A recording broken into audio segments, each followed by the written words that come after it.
श्रीमद् भगवत गीता के इस अध्याय का नाम सांख्य योग है। इसमें जीवन की दो प्राचीन सम्मानित परंपराओं का तर्कों द्वारा वर्णन आया है।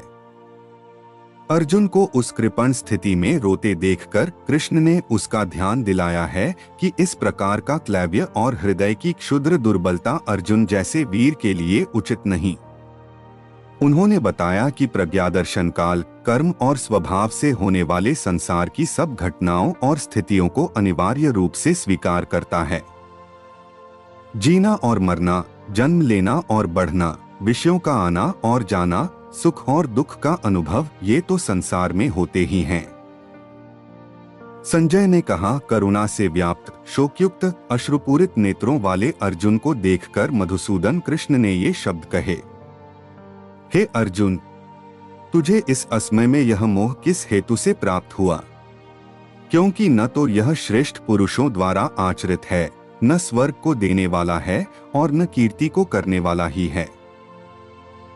इसलिए हे अर्जुन, नपुंसकता को मत प्राप्त हो, तुझमें यह उचित नहीं जान पड़ती। हे परंतप, हृदय की तुच्छ दुर्बलता को त्याग कर युद्ध के लिए खड़ा हो जा।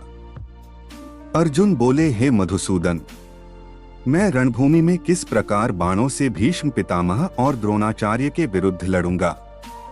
क्योंकि हे अरिसूदन, वे दोनों ही पूजनीय हैं। इसलिए इन महानुभाव गुरुजनों को न मारकर मैं इस लोक में भिक्षा का अन्न भी खाना कल्याणकारक समझता हूँ, क्योंकि गुरुजनों को मारकर भी इस लोक में रुधिर से सने हुए अर्थ और कामरूप भोगों को ही तो भोगूंगा। हम यह भी नहीं जानते कि हमारे लिए युद्ध करना और न करना, इन दोनों में से कौन सा श्रेष्ठ है, अथवा यह भी नहीं जानते कि उन्हें हम जीतेंगे या हमको वे जीतेंगे। और जिनको मारकर हम जीना भी नहीं चाहते, वे ही हमारे आत्मीय धृतराष्ट्र के पुत्र हमारे मुकाबले में खड़े हैं। इसलिए कायरता रूप दोष से उपहत हुए स्वभाव वाला तथा धर्म के विषय में मोहित चित्त हुआ मैं आपसे पूछता हूँ कि जो साधन निश्चित कल्याणकारक हो वह मेरे लिए कहिए, क्योंकि मैं आपका शिष्य हूँ। इसलिए आपके शरण हुए मुझको शिक्षा दीजिए। क्योंकि भूमि में निष्कंटक, धन धान्य संपन्न राज्य को और देवताओं के स्वामीपने को प्राप्त होकर भी मैं उस उपाय को नहीं देखता हूँ जो मेरी इंद्रियों के सुखाने वाले शोक को दूर कर सके। संजय बोले, हे राजन, निद्रा को जीतने वाले अर्जुन अंतर्यामी श्री कृष्ण महाराज के प्रति इस प्रकार कहकर फिर श्री गोविंद भगवान से युद्ध नहीं करूंगा यह स्पष्ट कहकर चुप हो गए। हे भरतवंशी धृतराष्ट्र, अंतर्यामी श्री कृष्ण महाराज दोनों सेनाओं के बीच में शोक करते हुए उस अर्जुन को हंसते हुए से यह वचन बोले, हे अर्जुन, तू न शोक करने योग्य मनुष्यों के लिए शोक करता है और पंडितों के से वचनों को कहता है, परंतु जिनके प्राण चले गए हैं उनके लिए और जिनके प्राण नहीं गए हैं उनके लिए भी पंडित जन शोक नहीं करते। न तो ऐसा ही है कि मैं किसी काल में नहीं था, तू नहीं था, अथवा ये राजा लोग नहीं थे, और न ऐसा ही है कि इससे आगे हम सब नहीं रहेंगे। जैसे जीवात्मा की इस देह में बालकपन, जवानी और वृद्धावस्था होती है, वैसे ही अन्य शरीर की प्राप्ति होती है, उस विषय में धीर पुरुष मोहित नहीं होता। हे कुंती पुत्र, सर्दी गर्मी और सुख दुख को देने वाले इंद्रिय और विषयों के संयोग तो उत्पत्ति विनाशशील और अनित्य हैं। इसलिए हे भारत, उनको तू सहन कर। क्योंकि हे पुरुष श्रेष्ठ, दुख सुख को समान समझने वाले जिस धीर पुरुष को ये इंद्रिय और विषयों के संयोग व्याकुल नहीं करते, वह मोक्ष के योग्य होता है। असत वस्तु की तो सत्ता नहीं है और सत का अभाव नहीं है। इस प्रकार इन दोनों का ही तत्व तत्वज्ञानी पुरुषों द्वारा देखा गया है। नाशरहित तो तू उसको जान जिससे यह संपूर्ण जगत दृश्यवर्ग व्याप्त है। इस अविनाशी का विनाश करने में कोई भी समर्थ नहीं है। इस नाशरहित, अप्रमेय, नित्य स्वरूप जीवात्मा के ये सब शरीर नाशवान कहे गए हैं। इसलिए हे भरतवंशी अर्जुन, तू युद्ध कर। जो इस आत्मा को मारने वाला समझता है तथा जो इसको मरा मानता है, वे दोनों ही नहीं जानते, क्योंकि यह आत्मा वास्तव में न तो किसी को मारता है और न किसी द्वारा मारा जाता है। यह आत्मा किसी काल में भी न तो जन्मता है और न मरता ही है, तथा न यह उत्पन्न होकर फिर होने वाला ही है, क्योंकि यह अजन्मा, नित्य, सनातन और पुरातन है। शरीर के मारे जाने पर भी यह नहीं मारा जाता। हे पृथापुत्र अर्जुन, जो पुरुष इस आत्मा को नाशरहित, नित्य, अजन्मा और अव्यय जानता है, वह पुरुष कैसे किसको मरवाता है और कैसे किसको मारता है। जैसे मनुष्य पुराने वस्त्रों को त्याग कर दूसरे नए वस्त्रों को ग्रहण करता है, वैसे ही जीवात्मा पुराने शरीरों को त्याग कर दूसरे नए शरीरों को प्राप्त होता है। इस आत्मा को शस्त्र नहीं काट सकते, इसको आग नहीं जला सकती, इसको जल नहीं गला सकता और वायु नहीं सुखा सकता, क्योंकि यह आत्मा अच्छेद्य है। यह आत्मा अदाह्य, अक्लेद्य और निःसंदेह अशोष्य है, तथा यह आत्मा नित्य, सर्वव्यापी, अचल, स्थिर रहने वाला और सनातन है। यह आत्मा अव्यक्त है, यह आत्मा अचिंत्य है और यह आत्मा विकार रहित कहा जाता है। इससे हे अर्जुन, इस आत्मा को उपर्युक्त प्रकार से जानकर तू शोक करने के योग्य नहीं है, अर्थात तुझे शोक करना उचित नहीं है। किंतु यदि तू इस आत्मा को सदा जन्मने वाला तथा सदा मरने वाला मानता हो तो भी है महाबाहो, तू इस प्रकार शोक करने योग्य नहीं है, क्योंकि इस मान्यता के अनुसार जन्मे हुए की मृत्यु निश्चित है और मरे हुए का जन्म निश्चित है।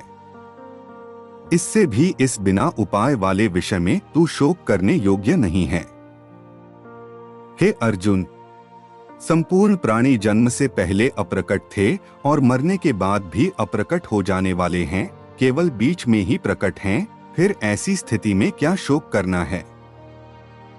कोई एक महापुरुष ही इस आत्मा को आश्चर्य की भांति देखता है और वैसे ही दूसरा कोई महापुरुष ही इसके तत्व का आश्चर्य की भांति वर्णन करता है, तथा दूसरा कोई अधिकारी पुरुष ही इसे आश्चर्य की भांति सुनता है और कोई कोई तो सुनकर भी इसको नहीं जानता। हे अर्जुन, यह आत्मा सबके शरीर में सदा ही अवध्य, जिसका वध नहीं किया जा सके है। इस कारण संपूर्ण प्राणियों के लिए तू शोक करने योग्य नहीं है, तथा अपने धर्म को देखकर भी तू भय करने योग्य नहीं है, अर्थात तुझे भय नहीं करना चाहिए, क्योंकि क्षत्रिय के लिए धर्मयुक्त युद्ध से बढ़कर दूसरा कोई कल्याणकारी कर्तव्य नहीं है। हे पार्थ, अपने आप प्राप्त हुए और खुले हुए स्वर्ग के द्वार रूप इस प्रकार के युद्ध को भाग्यवान क्षत्रिय लोग ही पाते हैं। किंतु यदि तू इस धर्मयुक्त युद्ध को नहीं करेगा तो स्वधर्म और कीर्ति को खोकर पाप को प्राप्त होगा, तथा सब लोग तेरी बहुत काल तक रहने वाली अपकीर्ति का भी कथन करेंगे, और माननीय पुरुष के लिए अपकीर्ति मरण से भी बढ़कर है। और जिनकी दृष्टि में तू पहले बहुत सम्मानित होकर अब लघुता को प्राप्त होगा, वे महारथी लोग तुझे भय के कारण युद्ध से हटा हुआ मानेंगे। तेरे वैरी लोग तेरे सामर्थ्य की निंदा करते हुए तुझे बहुत से न कहने योग्य वचन भी कहेंगे, उससे अधिक दुख और क्या होगा। या तो तू युद्ध में मारा जाकर स्वर्ग को प्राप्त होगा अथवा संग्राम में जीतकर पृथ्वी का राज्य भोगेगा। इस कारण हे अर्जुन, तू युद्ध के लिए निश्चय करके खड़ा हो जा। जय पराजय, लाभ हानि और सुख दुख को समान समझकर उसके बाद युद्ध के लिए तैयार हो जा। इस प्रकार युद्ध करने से तू पाप को नहीं प्राप्त होगा। यहाँ मैंने वैश्लेषिक अध्ययन सांख्य द्वारा इस ज्ञान का वर्णन किया है। अब निष्काम भाव से कर्म करना बता रहा हूँ, उसे सुनो। हे पृथापुत्र, तुम यदि ऐसे ज्ञान से कर्म करोगे तो तुम कर्मों के बंधन से अपने को मुक्त कर सकते हो। इस कर्मयोग में आरंभ का अर्थात बीज का नाश नहीं है और उल्टा फल रूप दोष भी नहीं है, बल्कि इस कर्मयोग रूप धर्म का थोड़ा सा भी साधन जन्म मृत्यु रूप महान भय से रक्षा कर लेता है। हे अर्जुन, इस कर्मयोग में निश्चयात्मिका बुद्धि एक ही होती है, किंतु अस्थिर विचार वाले विवेकहीन सकाम मनुष्यों की बुद्धियां निश्चय ही बहुत भेदों वाली और अनंत होती हैं। हे अर्जुन, जो भोगों में तन्मय हो रहे हैं, जो कर्मफल के प्रशंसक वेदवाक्यों में ही प्रीति रखते हैं, जिनकी बुद्धि में स्वर्ग ही परम प्राप्य वस्तु है और जो स्वर्ग से बढ़कर दूसरी कोई वस्तु ही नहीं है, ऐसा कहने वाले हैं, वे अविवेकी जन इस प्रकार की जिस पुष्पित अर्थात दिखाऊ शोभायुक्त वाणी को कहा करते हैं, जो कि जन्मरूप कर्मफल देने वाली एवं भोग तथा ऐश्वर्य की प्राप्ति के लिए नाना प्रकार की बहुत सी क्रियाओं का वर्णन करने वाली है, उस वाणी द्वारा जिनका चित्त हर लिया गया है, जो भोग और ऐश्वर्य में अत्यंत आसक्त हैं, उन पुरुषों की परमात्मा में निश्चयात्मिका बुद्धि नहीं होती। हे अर्जुन, वेद उपर्युक्त प्रकार से तीनों गुणों के कार्य रूप समस्त भोगों एवं उनके साधनों का प्रतिपादन करने वाले हैं, इसलिए तू उन भोगों एवं उनके साधनों में आसक्तिहीन, हर्ष शोक आदि द्वंद्वों से रहित, नित्य वस्तु परमात्मा में स्थित योग अप्राप्त की प्राप्ति का नाम योग है, क्षेम प्राप्त वस्तु की रक्षा का नाम क्षेम है, को न चाहने वाला और स्वाधीन अंतःकरण वाला हो। सब ओर से परिपूर्ण जलाशय के प्राप्त हो जाने पर छोटे जलाशय में मनुष्य का जितना प्रयोजन रहता है, ब्रह्मा को तत्व से जानने वाले ब्राह्मण का समस्त वेदों में उतना ही प्रयोजन रह जाता है। तेरा कर्म करने में ही अधिकार है, उसके फलों में कभी नहीं। इसलिए तू कर्मों के फल हेतु मत हो तथा तेरी कर्म न करने में भी आसक्ति न हो। हे धनंजय, तू आसक्ति को त्याग कर तथा सिद्धि और असिद्धि में समान बुद्धि वाला होकर योग में स्थित हुआ कर्तव्य कर्मों को कर। समत्व जो कुछ भी कर्म किया जाए, उसके पूर्ण होने और न होने में तथा उसके फल में संभाव रहने का नाम समत्व है, ही योग कहलाता है। इस समत्वरूप बुद्धि योग से सकाम कर्म अत्यंत ही निम्न श्रेणी का है। इसलिए हे धनंजय, तू संबुद्धि में ही रक्षा का उपाय ढूंढ, अर्थात बुद्धि योग का ही आश्रय ग्रहण कर, क्योंकि फल के हेतु बनने वाले अत्यंत दीन हैं। संबुद्धियुक्त पुरुष पुण्य और पाप दोनों को इसी लोक में त्याग देता है, अर्थात उनसे मुक्त हो जाता है। इससे तू समत्वरूप योग में लग जा। यह समत्वरूप योग ही कर्मों में कुशलता है, अर्थात कर्मबंध से छूटने का उपाय है। क्योंकि संबुद्धि से युक्त ज्ञानी जन कर्मों से उत्पन्न होने वाले फल को त्याग कर जन्मरूप बंधन से मुक्त हो निर्विकार परम पद को प्राप्त हो जाते हैं। जिस काल में तेरी बुद्धि मोहरूपी दलदल को भली भांति पार कर जाएगी, उस समय तू सुने हुए और सुनने में आने वाले इस लोक और परलोक संबंधी सभी भोगों से वैराग्य को प्राप्त हो जाएगा। भांति भांति के वचनों को सुनने से विचलित हुई तेरी बुद्धि जब परमात्मा में अचल और स्थिर ठहर जाएगी, तब तू योग को प्राप्त हो जाएगा, अर्थात तेरा परमात्मा से नित्य संयोग हो जाएगा। अर्जुन बोले, हे केशव, समाधि में स्थित परमात्मा को प्राप्त हुए स्थिर बुद्धि पुरुष का क्या लक्षण है? वह स्थिर बुद्धि पुरुष कैसे बोलता है, कैसे बैठता है और कैसे चलता है? श्री भगवान बोले, हे अर्जुन, जिस काल में यह पुरुष मन में स्थित संपूर्ण कामनाओं को भली भांति त्याग देता है और आत्मा से आत्मा में ही संतुष्ट रहता है, उस काल में वह स्थित प्रज्ञ कहा जाता है। दुखों की प्राप्ति होने पर जिसके मन में उद्वेग नहीं होता, सुखों की प्राप्ति में सर्वथा निःस्पृह है तथा जिसके राग, भय और क्रोध नष्ट हो गए हैं, ऐसा मुनि स्थिर बुद्धि कहा जाता है। जो पुरुष सर्वत्र स्नेहरहित हुआ, उसे शुभ या अशुभ वस्तु को प्राप्त होकर न प्रसन्न होता है और न द्वेष करता है, उसकी बुद्धि स्थिर है। जिस प्रकार कछुआ अपने अंगों को संकुचित करके खोल के भीतर कर लेता है, उसी तरह जो मनुष्य अपनी इंद्रियों को इंद्रिय विषयों से खींच लेता है, वह पूर्ण चेतना में दृढ़ता पूर्वक स्थिर होता है। इंद्रियों द्वारा विषयों को ग्रहण न करने वाले पुरुष के भी केवल विषय तो निवृत्त हो जाते हैं, परंतु उनमें रहने वाली आसक्ति निवृत्त नहीं होती। इस स्थित प्रज्ञ पुरुष की तो आसक्ति भी परमात्मा का साक्षात्कार करके निवृत्त हो जाती है। हे अर्जुन, इंद्रियां इतनी प्रबल तथा वेगवान हैं कि वे उस विवेकी पुरुष के मन को भी बलपूर्वक हर लेती हैं, जो उन्हें वश में करने का प्रयत्न करता है। जो इंद्रियों को पूर्णतया वश में रखते हुए इंद्रिय संयमन करता है और अपनी चेतना को मुझ में स्थिर कर देता है, वह मनुष्य स्थिर बुद्धि कहलाता है। इंद्रिया विषयों का चिंतन करते हुए मनुष्य की उनमें आसक्ति उत्पन्न हो जाती है और ऐसी आसक्ति से काम उत्पन्न होता है और फिर काम से क्रोध प्रकट होता है।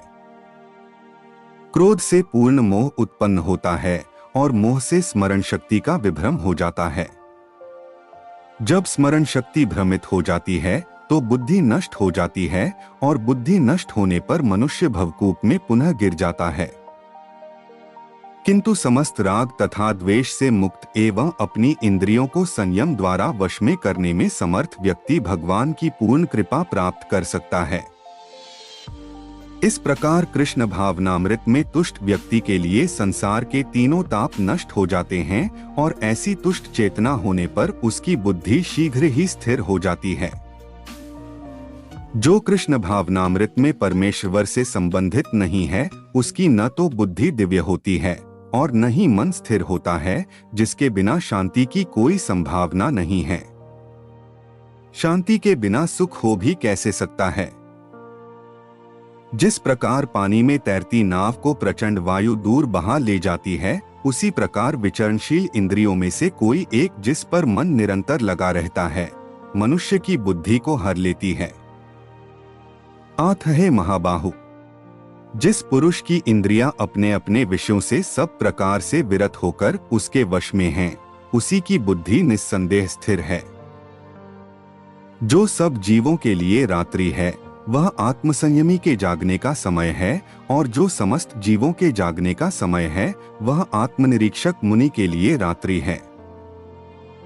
जो पुरुष समुद्र में निरंतर प्रवेश करती रहने वाली नदियों के समान इच्छाओं के निरंतर प्रवाह से विचलित नहीं होता और जो सदैव स्थिर रहता है, वही शांति प्राप्त कर सकता है, वह नहीं जो ऐसी इच्छाओं को तुष्ट करने की चेष्टा करता हो।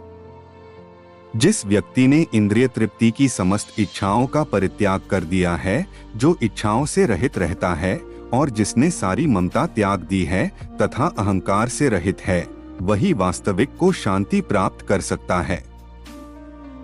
यह आध्यात्मिक तथा ईश्वरीय जीवन का पथ है, जिसे प्राप्त करके मनुष्य मोहित नहीं होता। यदि कोई जीवन के अंतिम समय में भी इस तरह स्थित हो, तो वह भगवत धाम को प्राप्त होता है। श्रीमद् भगवद गीता के 3रा अध्याय कर्मयोग को जानने के लिए चैनल को अभी सब्सक्राइब करें और लाइक शेयर करें।